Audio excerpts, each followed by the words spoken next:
Hello everyone. तो हम लोग इस वीडियो में देखेंगे आईसीएसई क्लास 10 फिजिक्स सब्जेक्ट है और चैप्टर है सेकंड। ठीक है। ऑलरेडी प्रीवियस काफ़ी सारी वीडियोस है जहाँ पे हम लोग ने एक्सरसाइज डिस्कस किए हैं, न्यूमेरिकल्स डिस्कस किए हैं। रिक्वेस्ट करता हूँ कि आप वो वीडियोस डिटेल्स में देखिए और इस वीडियो को भी देखिए, आप एंड तक देखिए तो आपको समझ में आएगा। वीडियो में अगर कुछ भी डाउट है तो आप कमेंट सेक्शन में टाइप कर सकते हैं। डिस्क्रिप्शन में प्लेलिस्ट की लिंक दी गई है, आप वहाँ से देख सकते हैं प्रीवियस वीडियोस। और चैनल को सब्सक्राइब करिए आप। डिस्क्रिप्शन में टेलीग्राम का लिंक भी दिया गया हुआ है, आप वहाँ से भी टेलीग्राम ग्रुप ज्वाइन कर सकते हैं। तो स्टार्ट करते हैं। ये है एक्सरसाइज 2D और इस चैप्टर का नाम है वर्क, एनर्जी, पावर।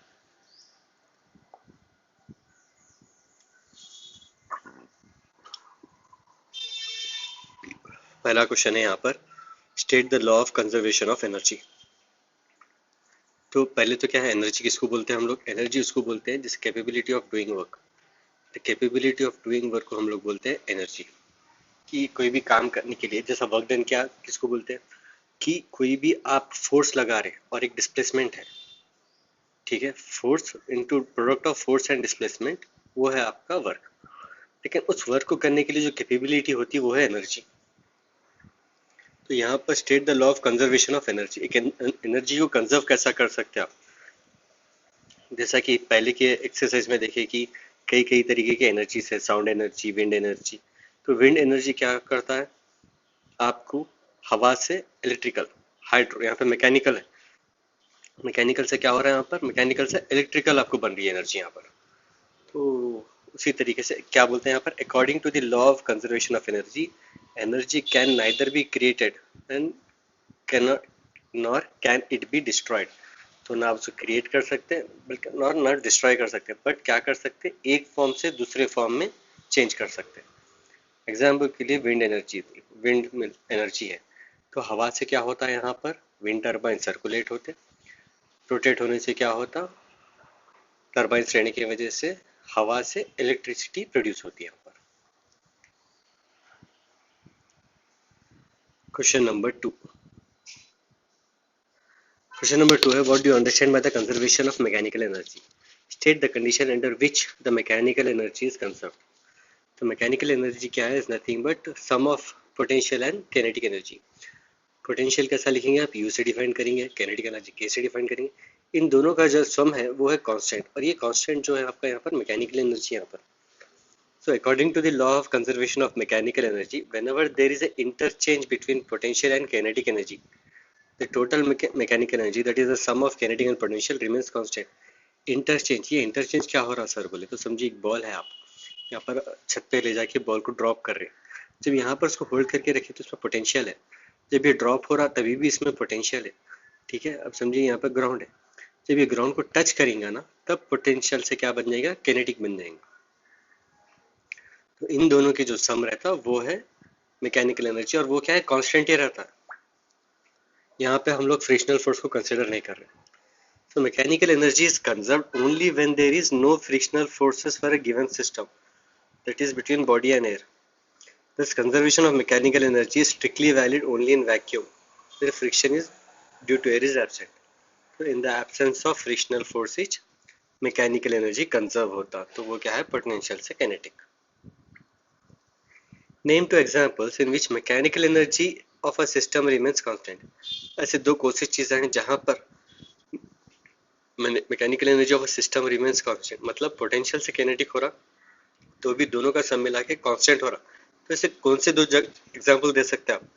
एक तो है motion of a pendulum, because जो मोशन ऑफ अ पेंडुलम रहता है, ठीक है, जब यहाँ पर टॉप पे लेके आए इसको, बॉब को, तो यहाँ पर इसमें पोटेंशियल है, यहाँ से सेंटर पॉइंट या मीन तक आए तक इसमें पोटेंशियल रहता, जब मीन पे आता तब यहाँ किनेटिक है, फिर यहाँ से ऊपर जाता तो यहाँ पे फिर पोटेंशियल है।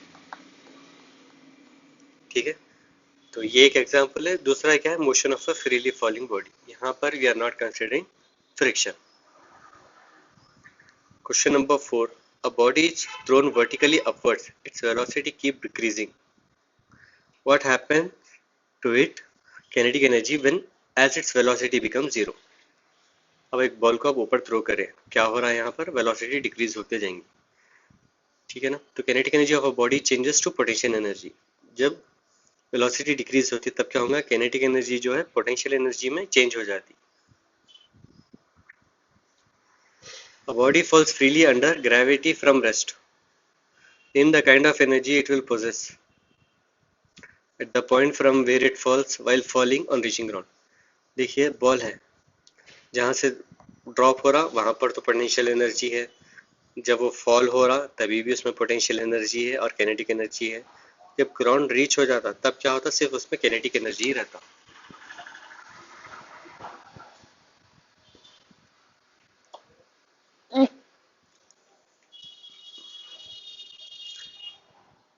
Question number 6. Show the sum of kinetic energy and potential energy, that is total mechanical energy, is always conserved in the case of a freely falling body under gravity, where air resistance is neglected. From a height h by finding it when the body is at the top, when the body has fallen a distance x, when the body has reached the ground. तो ये तीन cases देखना है अपने को, ठीक है। ये है वो तीन केसेस। यहाँ पर क्या है, सिर्फ पोटेंशियल एनर्जी रहता, दैट इज यहाँ पे इनिशियल वेलोसिटी क्या है आपका, जीरो है, किनेटिक एनर्जी जीरो है और पोटेंशियल एनर्जी है आपका mgh। जब यहाँ बीच में है तो किनेटिक एनर्जी mgx है, बिकॉज x डिस्टेंस ट्रैवल करा, और पोटेंशियल एनर्जी जो है mgh माइनस x। h क्या है आपका, टोटल हाइट है, उसमें से जितना डिस्टेंस कवर करा वो। आखिरी में ग्राउंड में क्या है, सिर्फ किनेटिक एनर्जी रहता, जब वो ग्राउंड पे टच हो जाता तब किनेटिक एनर्जी है mgh और पोटेंशियल एनर्जी जीरो। आप ये तीनों टाइम पे भी अगर आप ऐड करेंगे तो आपको कांस्टेंट ही आएगा। So at potential at position A initial velocity zero, kinetic zero, ठीक है, पोटेंशियल mgh, टोटल आ गया आपको mgh। यहाँ पर पहला इक्वेशन क्या ले रहे हैं आप, इनिशियल वेलोसिटी तो जीरो है, डिस्टेंस कितना ट्रैवल करा x, और एक्सेलरेशन जो है ग्रेविटी है यहाँ पर। तो equation v square is equal to u square plus 2as, तब आपको किनेटिक एनर्जी मिलेगा यहाँ पर k is equal to half mv square. और अब हाइट कितनी है यहाँ पर, h माइनस एक्स, ये तो हो गया किनेटिक एनर्जी। पोटेंशियल मालूम करेंगे, u is equal to mgh minus x. कितना हाइट है बोले तो टोटल हाइट में से डिस्टेंस कवर करा वो उतनी हाइट है, ठीक है, इसलिए इसको h माइनस एक्स लिखते हैं, बिकॉज यहाँ कुछ ना कुछ हाइट तो होना है ना यहाँ पर। टोटल जब आप ऐड करेंगे तो आपको mgh ही आएंगी वैल्यू। ग्राउंड पे क्या करेंगे, इनिशियल तो जीरो है, डिस्टेंस कितना कवर करा h, एक्सेलरेशन g। इक्वेशन लिखिए v square is equal to u square plus 2as, ये तो हो गया zero, v square is equal to 2gh। Substitute करिए किनेटिक में, आपको आ जाएंगी वैल्यू, पोटेंशियल है जीरो, टोटल आया mgh। तो the sum of kinetic and potential is always remain, sum of potential and kinetic always remains constant. Question number 7. A pendulum is oscillating on either side of its rest position. Rest position कहाँ रहेगा, जो बीच का जो है ये है इसका rest position, लेकिन यहाँ पे क्या है, ऑसिलेट कर रहा है, कहाँ पर, ऑपोजिट साइड पे, आइदर साइड पे ऑसिलेट कर रहा है। Explain the energy changes that take place in the oscillating pendulum, how does the mechanical energy remain constant in it. आपको तो डायग्राम उतारना है और मैकेनिकल एनर्जी कैसा यहाँ रिमेन्स कांस्टेंट है वो बताना है आपको। तो पहले तो यहाँ पर रेस्ट में क्या है, पोटेंशियल एनर्जी जीरो है, किनेटिक क्या है mgh है, लेकिन जब हाइट पे लेके आएंगे पोटेंशियल mgh है, किनेटिक जीरो है, सेम ये साइड पे भी।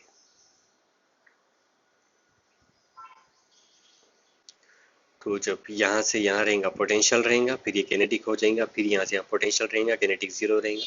तो जब आप कभी भी इसकी मैकेनिकल एनर्जी निकालेंगे, that is potential plus kinetic energy, वो टाइम पे इसका रहेगा constant.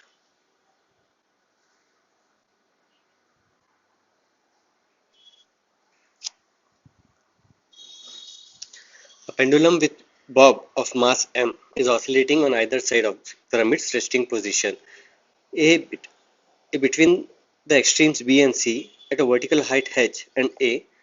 What is the kinetic energy k and potential energy u when the pendulum is at position a, b and c? तो ये जो पहले का जहाँ देखे हम लोग, वहाँ पे पेंडुलम एट पोजीशन ए में क्या है यहाँ पर ए पोजीशन, यहाँ पे सिर्फ किनेटिक एनर्जी है mgh, बी पे क्या है सिर्फ पोटेंशियल एनर्जी है दैट इज mgh, सी पे क्या है सिर्फ potential energy that is mgh. Question number 9. What do you mean by degradation of energy? Explain it by taking two examples of your daily life. Degradation of energy. Energy तो मालूम है आपको capability है, तो ये कैसा डिग्रेड हो रही है? तो ये डिग्रेड हो रही है ड्यू टू फ्रिक्शन. ठीक है, अगर आप पढ़ना चाह रहे बैठ के सीरियसली, तो कभी कुछ डिस्टर्बेंस ऐड या कुछ वीडियो स्क्रॉलिंग अगर देख रहे हो तो वो क्या है, आपकी एनर्जी डिक्रीज हो रही है यहाँ पर. जैसा आप रोज देखते रहेंगे उसी तरीके से डेली आपकी एनर्जी डिक्रीज होते रहेंगी. एग्जाम्पल में देखिए, when we cook food over a fire, the major part of the heat energy from the fuel is radiate out in the atmosphere. अब जब आग जलाते हैं लकड़ी पे तो पूरी की पूरी तो कंजर्व नहीं होती, थोड़ी क्या होती, एयर में चले जाती. वैसे इलेक्ट्रिक अप्लायंस है जो करंट पे रन होता, major part of the electricity energy is wasted in the form of a heat energy. आप कोई अप्लायंस यूज करे बाद उसको ऑफ करे बाद देखिए, उसका अगर आप टेम्परेचर जब नोट करेंगे तो आपको दिखेगा कि वो इलेक्ट्रॉनिक अप्लायंस गर्म हो जाता.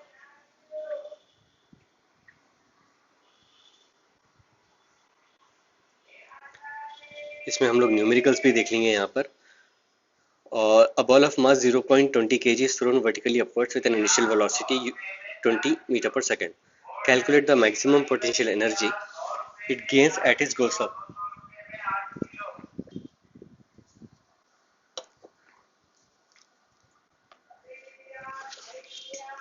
तो मास तो देखे यहाँ पर 0.20 kg, आपको कन्वर्ट करने की जरूरत नहीं. दूसरा क्या है, इनिशियल वेलोसिटी. ठीक है, ये आपकी इनिशियल वेलोसिटी. अब आपको लिखना है potential energy at the maximum height is nothing but initial kinetic energy. जो नीचे किनेटिक एनर्जी है वही potential energy at the maximum height है, तो दोनों का फॉर्मूला सेम है. फार्मूले की जो वैल्यू है वो दोनों की सेम ही आती है. तो half m v square is equal to half into 0.20 v square 40 joule. A stone of mass 500 gram is thrown vertically upwards with a velocity of 15 meter per second. Calculate the potential energy at the greatest height. एक तो greatest height पे मालूम करना है, the kinetic energy on reaching the ground मालूम करना है, and the total energy at its halfway point पे भी मालूम करना है. अब समझिए पोटेंशियल एनर्जी है, ऑलरेडी देख लिया हमने इनिशियल किनेटिक एनर्जी की वैल्यू कितनी रहती है, half m v square. Kinetic energy on reaching the ground है, ठीक है, वही सेम वैल्यू क्या है, potential energy at highest ground, same है values. Total energy at its half way point, तो क्या करना है, जितना भी टोटल रहता that is potential kinetic energy plus potential energy, इस लोगों का हाफ जो करेंगे वो आती है वैल्यू.